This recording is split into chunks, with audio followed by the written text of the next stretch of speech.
Assalamualaikum warahmatullahi wabarakatuh. Perkenalkan, nama saya Kubilan Pamungkas, NIM 2021-5-2011, kelas A, Prodi Teknik Elektro. Hari ini kita akan membahas tentang GGL induksi dan induktansi.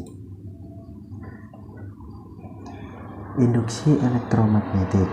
Induksi elektromagnetik adalah proses ketika konduktor yang diletakkan di suatu medan magnet yang bergerak atau berubah, atau konduktornya yang digerakkan melewati medan magnet yang diam, menyebabkan terproduksinya voltage di sepanjang konduktor. Proses induksi elektromagnetik ini menghasilkan arus listrik. Michel Faraday merupakan ilmuwan yang menemukan fenomena ini pada tahun 1831, dan James Clerk merupakan ilmuwan yang mendeskripsikannya secara matematik sebagai hukum induksi. Nama formal persamaan yang didefinisikan karakteristik induksi medan elektromagnetik dari flux magnetik atau perubahan pada medan magnet disebut sebagai hukum Faraday, yang kemudian digeneralisasikan menjadi persamaan Maxwell-Faraday. Satu dari 4 persamaan pada teori elektromagnetik oleh James Clerk Maxwell. Persamaan ini mendefinisikan hubungan antara perubahan medan listrik dan medan magnet. Selain itu, terdapat hukum Lorentz yang mendeskripsikan arah dari medan listrik. Flux magnetik. Flux magnetik didefinisikan sebagai jumlah garis gaya magnetik yang menembus tegak lurus suatu bidang kumparan berdasarkan operasi vektor. Flux magnetik didefinisikan sebagai perkalian skalar antara vektor induksi magnetik B dengan vektor luas bidang A. Besarnya flux magnetik adalah B sama dengan A kali AB cos theta sama dengan AB cos theta, di mana Weber flux magnetik B sama dengan medan magnet, N sama dengan garis normal, theta sama dengan sudut antara B dan N, A sama dengan luas bidang N2 N2. Berikut adalah rumus induksi elektromagnetik. Flux magnetik adalah perubahan pada medan magnet. Flux magnetik dihasilkan dari perkalian antara medan magnet B dengan luas bidang A yang saling tegak lurus. Flux magnetik dapat dinyatakan dengan B sama dengan B kali A. Rumus di atas adalah flux magnetik di mana medan magnetnya tegak lurus dengan luas bidangnya. Jika tidak tegak lurus tapi membentuk sudut, maka besar flux magnetiknya dikalikan kosinus sudutnya, seperti gambar ini. B sama dengan B kali A cos theta. Hukum Faraday.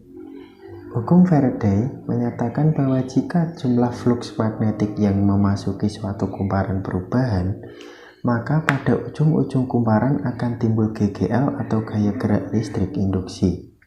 Besarnya GGL induksi ini bergantung pada laju perubahan flux magnetik dan banyaknya lilitan kumparan. GGL induksi tersebut dapat dihitung secara sistematis dengan rumus E sama dengan min N delta P per delta T, di mana E merupakan GGL induksi dalam satuan volt, N merupakan jumlah lilitan kumparan, delta P atau delta T merupakan laju perubahan flux magnetik. Tanda delta itu sendiri mengungkapkan perubahan. Jadi, delta P atau delta T adalah perubahan flux magnetik terhadap perubahan waktunya, sehingga disebut sebagai laju perubahan flux.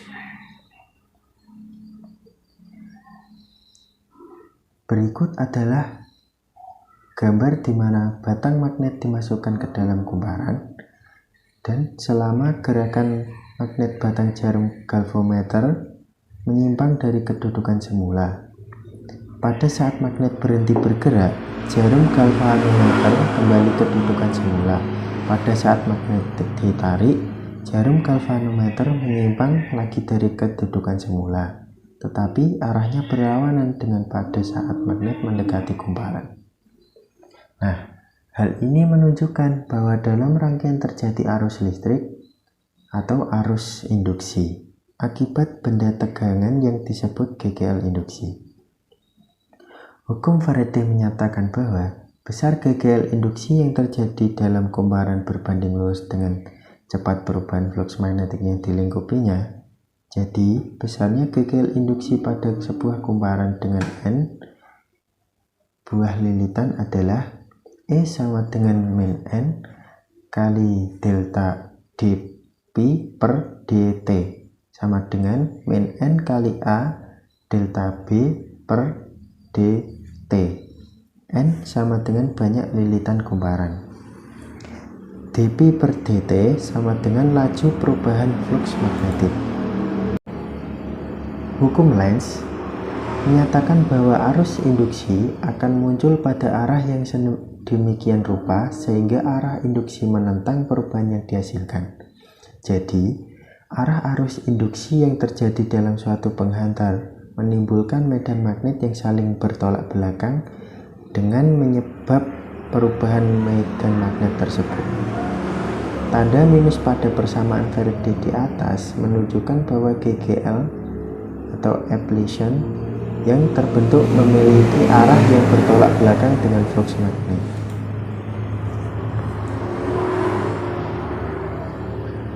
Arah arus induksi dalam hukum Lenz. Hukum Lenz berbunyi, arus induksi mengalir pada penghantar atau kumparan dengan arah berlawanan dengan gerakan yang menghasilkannya, atau medan magnet yang ditimbulkan melawan perubahan flux magnet yang menimbulkannya. Seperti contoh gambar di samping ini. Jika sebuah kawat lurus digerakkan dengan kelajuan tertentu memotong medan magnet homogen, maka antara ujung-ujung penghantar timbul beda potensial yang disebut gaya gerak listrik atau GGL induksi. Jika ujung-ujung kawat dihubungkan sehingga terbentuk rangkaian tertutup, maka dalam kawat akan mengalir arus listrik yang disebut arus induksi. Jika kawat digerakkan dengan kecepatan V ke kanan dalam medan magnet B yang arahnya masuk bidang, maka timbul gaya Lorentz ke kiri, sehingga arah arus listrik ke atas seperti gambar ini. Hukum Henry. Hukum Henry menyatakan bahwa apabila arus listrik yang mengalir pada suatu penghantar berubah terhadap waktu, maka pada penghantar tersebut akan terjadi GGL induksi diri yang dirumuskan dengan E sama dengan min L dalam kurung D kali dl per dt, di mana merupakan GGL induksi diri itu dalam satuan volt, L merupakan induktansi diri, dl per dt merupakan besar perubahan arus persatuan waktu, ampere atau sekon. Induksi diri L merupakan besarnya GGL yang terjadi pada suatu kumparan, di mana terjadi perubahan arus 1 ampere setiap 1 detik yang dirumuskan dengan L sama dengan NP per I, di mana N merupakan jumlah lilitan kumparan, merupakan flux magnet dengan satuan Weber, I merupakan kuat arus dengan satuan ampere. Penerapan induksi elektromagnetik. Penerapan induksi elektromagnetik itu sendiri, yang pertama adalah generator listrik. Generator adalah alat untuk mengubah energi mekanik menjadi energi listrik. Generator ada dua jenis, yaitu generator arus searah DC atau direct current atau dinamo, dan generator arus bolak-balik AC atau alternatif current.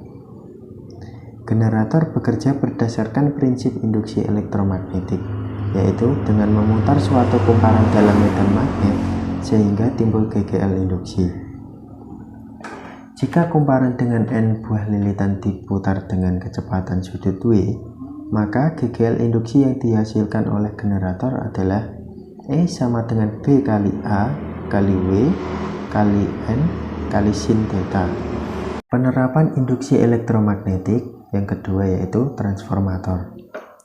Transformator atau disebut dengan kita sendiri yaitu trafo merupakan alat untuk mengubah atau memperbesar atau memperkecil tegangan AC berdasarkan prinsip induksi elektromagnetik, yaitu memindahkan energi listrik secara induksi melalui kumparan primer ke kumparan sekunder. Trafo menimbulkan GGL pada kumparan sekunder karena medan magnet yang berubah-ubah akibat aliran arus listrik bolak-balik pada kumparan primer yang diinduksikan oleh besi lunak ke dalam kumparan sekunder. Trafo itu sendiri ada dua jenis, yaitu trafo step up dan step down. Trafo step up berfungsi untuk menaikkan tegangan AC sumber. Jumlah lilitan kumparan sekunder lebih banyak dibandingkan jumlah lilitan primer. Penerapan induksi elektromagnetik. Ketiga, induktor. Induktor merupakan kumparan yang memiliki banyak lilitan kawat. Induktor memiliki induktansi diri, yaitu gejala kelistrikan yang menyebabkan perubahan arus listrik pada kumparan dapat menyumbangkan GGL induksi pada kumparan tersebut. Joseph Henry telah melakukan penyelidikan tentang GGL induksi akibat perubahan flux magnetik yang ditimbulkan oleh suatu kumparan dan diperoleh kesimpulan bahwa besarnya GGL induksi sebanding dengan laju perubahan arus terhadap waktu. Secara matematika, pernyataan ini dapat ditulis sebagai E sama dengan min L per DI per DT. E sama dengan GGL induksi dengan satuan volt, DI per DT sama dengan laju perubahan kuat arus listrik dengan satuan ampere terhadap perubahan waktu dengan satuan sekon. Besarnya induktansi dari induktor sebesar L sama dengan mikro ampere dikali N kuadrat per L. L sama dengan induktansi dari induktor, N jumlah lilitan induktor A, luas penampang induktor dengan satuan ms, dan L panjang induktor dengan satuan meter. Induktor dapat menyimpan energi sebesar W sama dengan setengah dikali Li kuadrat. Dengan keterangan W sama dengan energi induktor, L induktansi, dan I kuat arus listrik dengan satuan ampere. Penerapan induksi elektromagnetik yang keempat, yaitu induktansi silang. Induktansi silang disebut juga induktansi timbal balik, yaitu gejala kelistrikan akibat dua buah kumparan yang saling berdekatan. Jika salah satu kumparan mengalir arus listrik, maka akan timbul GGL induksi pada kumparan kedua tersebut. GGL induksi pada kumparan kedua menimbulkan medan magnet yang berubah-ubah, sehingga kembali menimbulkan GGL induksi pada kumparan pertama. Besarnya induktansi silang kedua kumparan adalah L sama dengan mikro kali A kali N1 kali N2 sama dengan L. Besarnya GGL induksi pada kumparan pertama kedua masing-masing adalah E1 sama dengan min M D1 per DT dan E2 sama dengan min M D1 per DT. Diketahui keterangan sebagai berikut. Ya, langsung saja ke contoh soal 1. Diketahui kumparan memiliki 500 lilitan diletakkan dalam medan magnet yang besarnya berubah terhadap waktu. Jika kumparan mengalami perubahan flux magnet dari 0,06 T menjadi 0,09 T dalam waktu 1 sekon, maka GGL induksi yang dihasilkan adalah, langsung ke pembahasan. Oke ya. Untuk menjawab soal ini kita gunakan rumus GGL induksi di bawah ini. E sama dengan min N delta T delta theta per delta T. E sama dengan 500 untuk lilitannya dan 0,09 T dikurangi 0,06 T per 1 sekon sama dengan 500 dikalikan 0,03 volt sama dengan 15 volt. Jadi jawabannya adalah A. Dan contoh soal yang kedua adalah flux magnetik pada suatu kumparan 100 lilitan berubah menjadi 0,02 Wb menjadi 0,03 Wb dalam waktu 0,2 sekon. Apabila perubahan flux sebesar 0,606 Wb terjadi dalam waktu 0,1 sekon, maka perbandingan gagal induksi yang dihasilkan mula-mula dan akhir adalah. Nah, mari langsung pembahasan dan penjelasan soal ya. Untuk menjawab soal ini kita gunakan rumus perbandingan gagal induksi sebagai berikut. Langsung saja. E1 per E2 dengan persamaan N delta θ1 per delta T1 per N delta θ2 per delta T2. Kemudian E1 per E2 0,03 sama dikurangi 0,02 per 0,2 per 0,6 per 0,1. Hasilnya adalah E1 per E2 sama dengan 0,05 sama dengan 0 per 0,6 sama dengan 5 per 60 sama dengan 1 per 12 atau 1:12. Jadi jawabannya adalah yang E. Terima kasih. Akhir kata saya sampaikan terima kasih dan mohon maaf apabila dalam pengucapan tutur kata dan kurang lebihnya dalam menyampaikan materi ini. Semoga tugas akhir ini menjadi nilai yang terbaik untuk saya. Terima kasih. Wassalamualaikum warahmatullahi wabarakatuh.